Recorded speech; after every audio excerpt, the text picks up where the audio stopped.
Que vous soyez, mesdames et messieurs, vous êtes nombreux sur Gueule Afrique Média. Nous sommes là pour vous informer.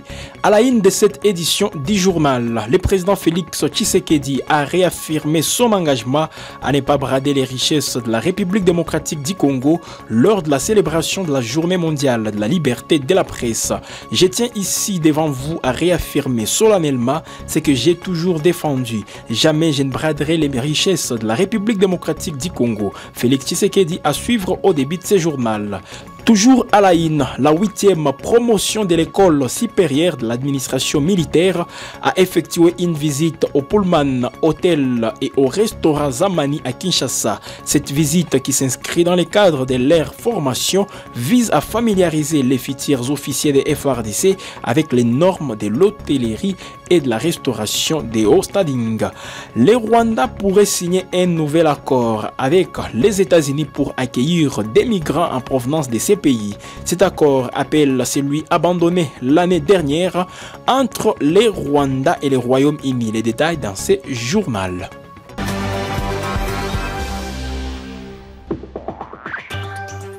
Bienvenue pour les détails. Le président de la République démocratique du Congo, Félix Tshisekedi, a réaffirmé son engagement à ne pas brader les richesses de la RDC lors de la célébration de la Journée mondiale de la liberté de la presse.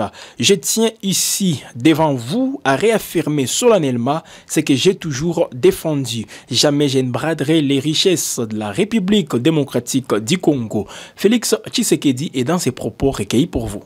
Je tiens ici, devant vous, à réaffirmer solennellement ce que j'ai toujours défendu.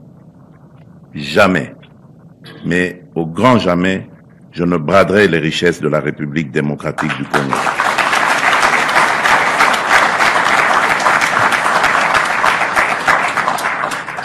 J'en ai fait le serment devant la nation et je m'y tiendrai jusqu'au bout. J'en appelle donc à la conscience des journalistes.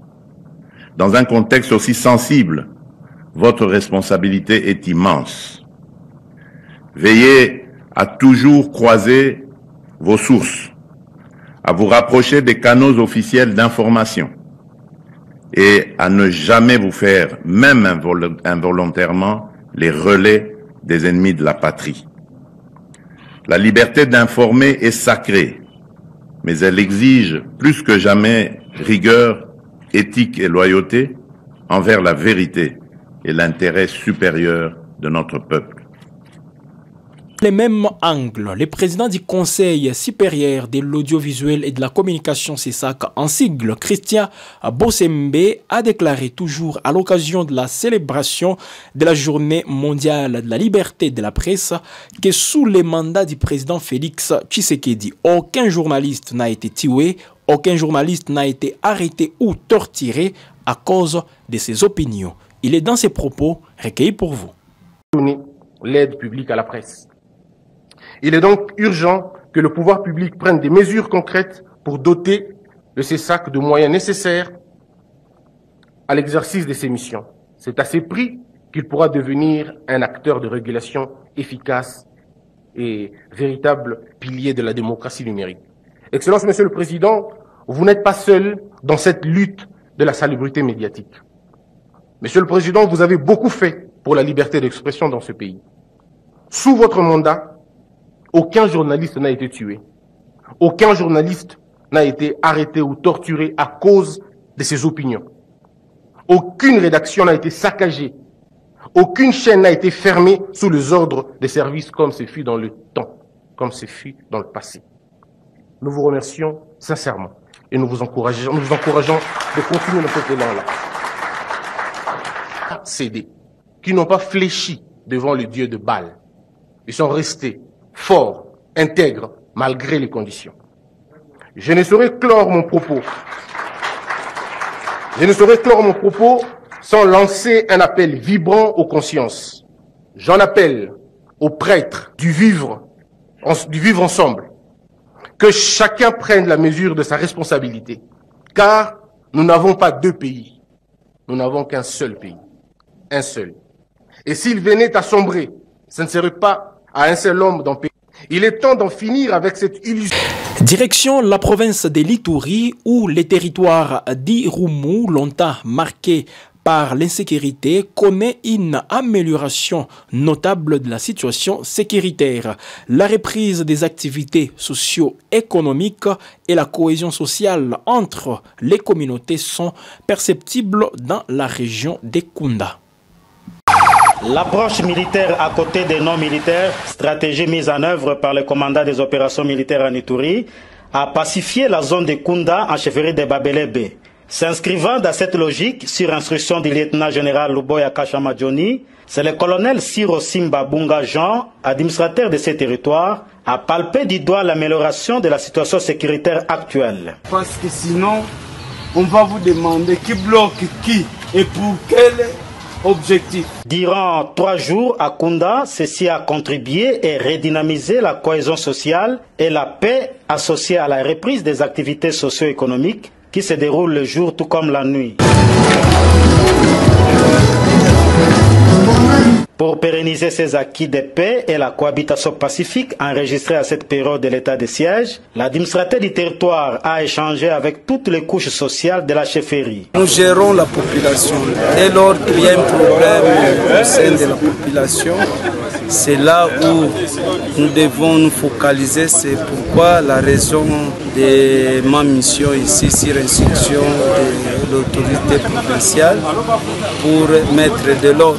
Occasion pour lui de lancer un appel à l'unité. Pour la population, un message de paix, qu'elle puisse vaquer librement à ses occupations. Et il n'y aura pas blocage.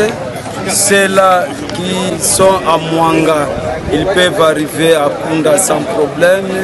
Et des Kunda peuvent aller à Mwanga sans problème parce que nous prenons la libre circulation de la population et de ses biens. Incroyable mais vrai, des maisons commerciales construites en dur poussent comme des champignons grâce à la restauration de l'autorité de l'État et la stabilité sécuritaire telle que voulue par le chef de l'État congolais Félix Antoine Tshisekedi Tshilombo, initiateur de l'état de siège pour le bien-être de sa population.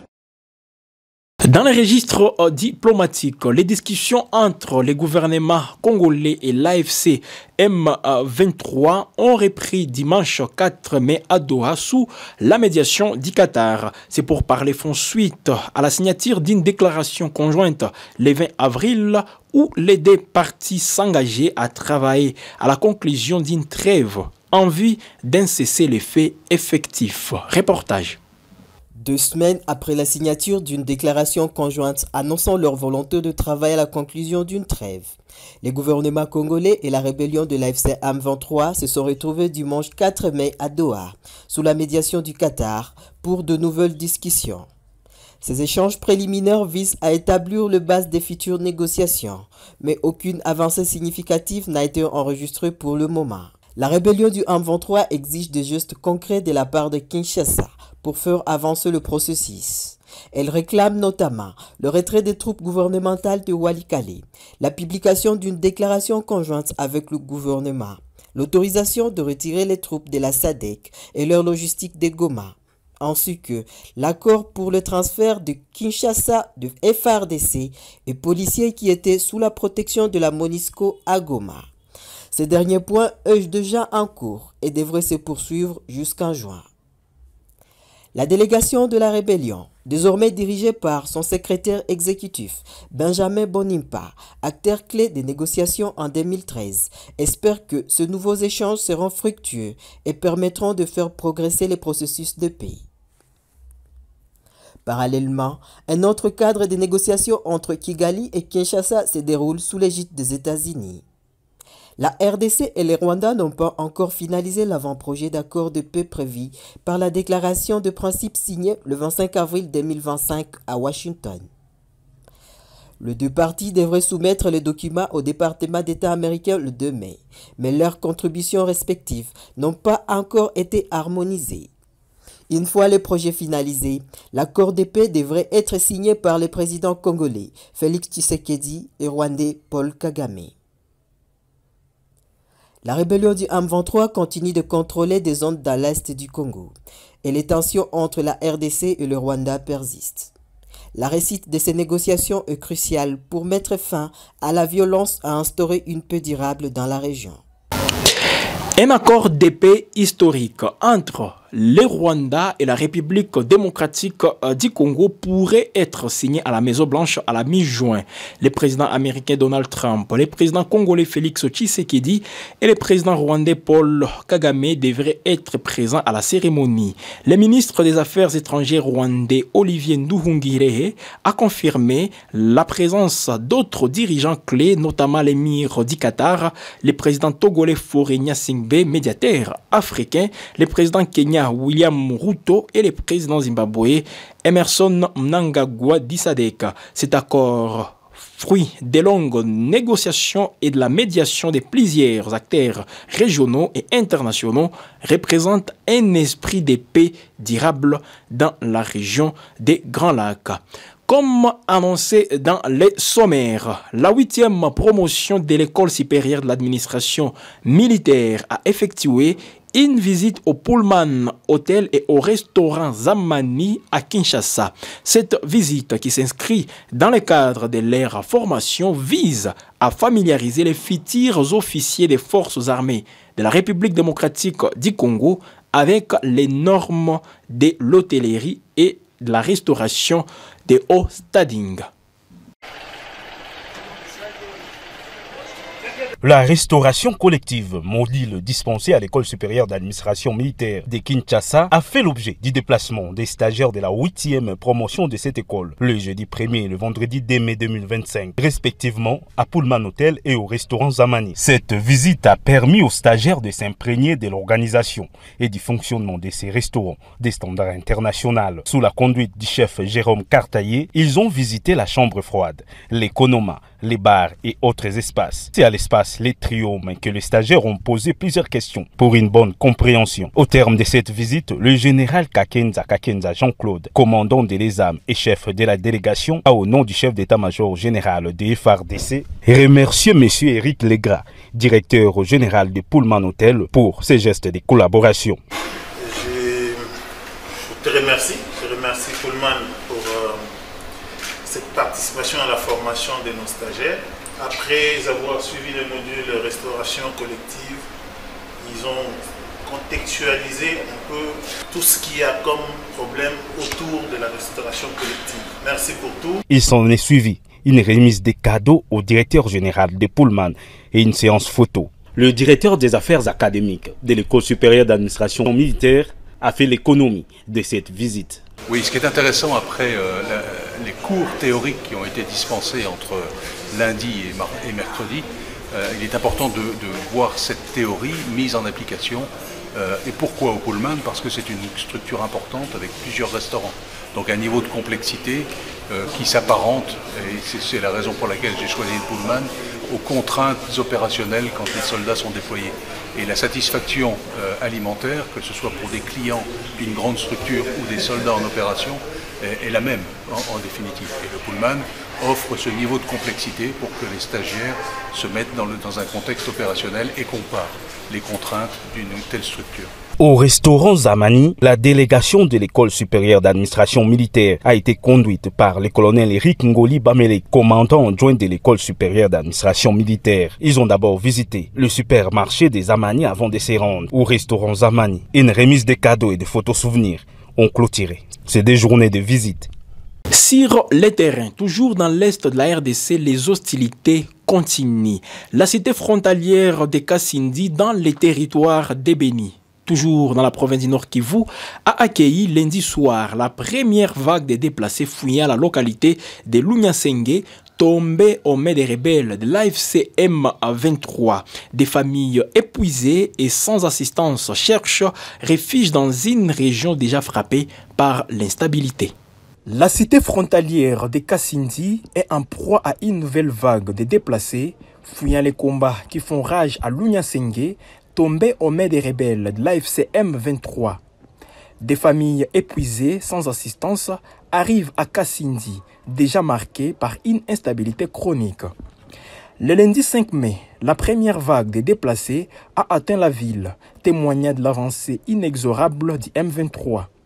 Des sources locales signalent que d'autres vagues sont attendues des Moussenda et Katundu, des localités riveraines du lac Édouard, également vidées de leurs habitants.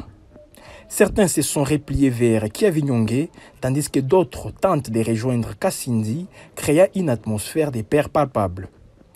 Paul Zaidi, premier rapporteur de la société civile du groupement des Abasongora, tire la sonnette d'alarme. La situation est extrêmement préoccupante, déclare-t-il.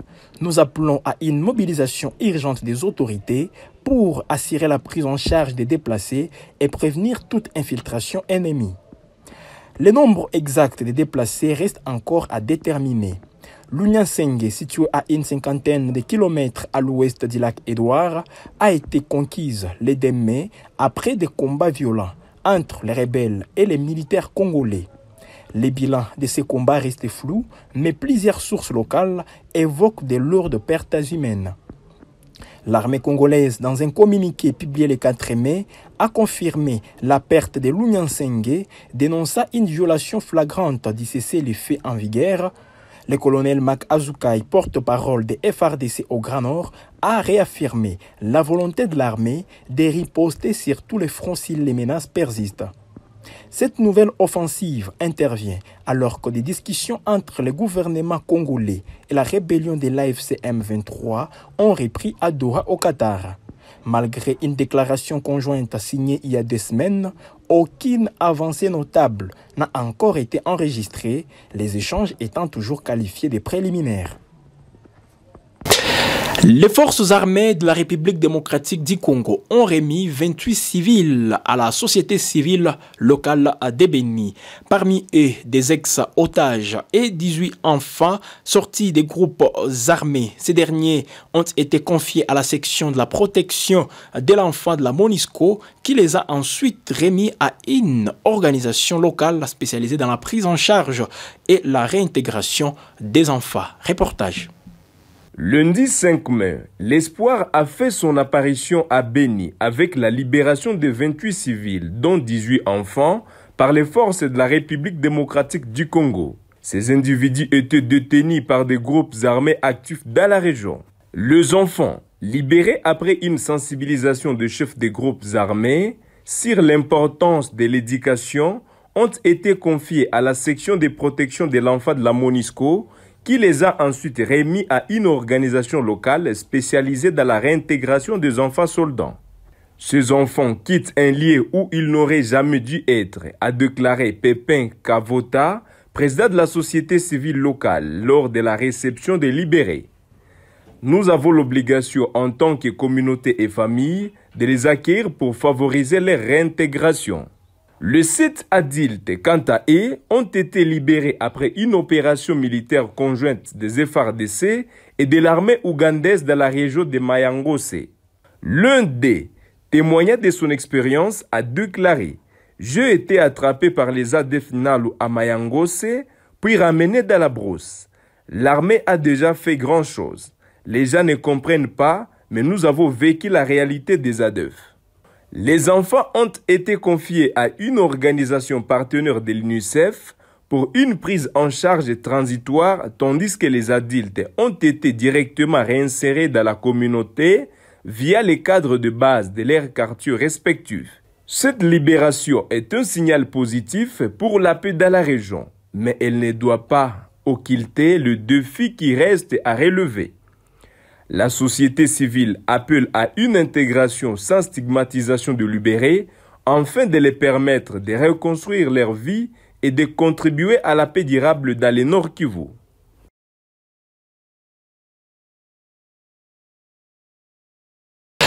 Terminons cette édition du journal avec cette nouvelle. Le Rwanda pourrait signer un nouvel accord avec les États-Unis pour accueillir des migrants en provenance de ces pays. Cet accord rappelle celui abandonné l'année dernière entre les Rwanda et les Royaumes-Unis. Les détails de la discussion entre Kigali et Washington restent tout de même flous, mais l'accord pourrait ressembler à celui proposé par Londres. Alors que l'accord migratoire avec Londres a été abandonné l'année dernière, le Rwanda pourrait bien signer un nouvel accord, cette fois-ci avec Washington.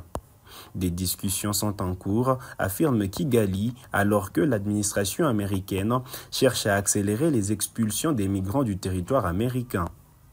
Le ministre rwandais des Affaires étrangères, Olivier Nduhungirehe, a confirmé pour la première fois la tenue des discussions bilatérales avec les États-Unis sur un potentiel accord migratoire. Ces échanges, encore à un stade préliminaire, n'ont pas fait l'objet de précisions quant à leur contenu. Un tel accord n'est pas une nouveauté pour le Rwanda. Le pays avait déjà signé un accord controversé avec le Royaume-Uni en 2022, finalement abandonné avant son implantation par le nouveau gouvernement britannique. Les autorités de Kigali avaient alors affirmé leur engagement sur les questions migratoires et leur ouverture à des discussions similaires avec d'autres pays.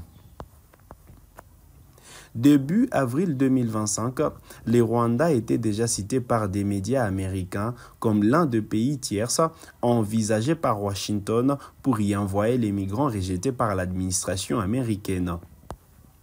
Ces nouvel accord potentiel soulèvent de nombreuses questions.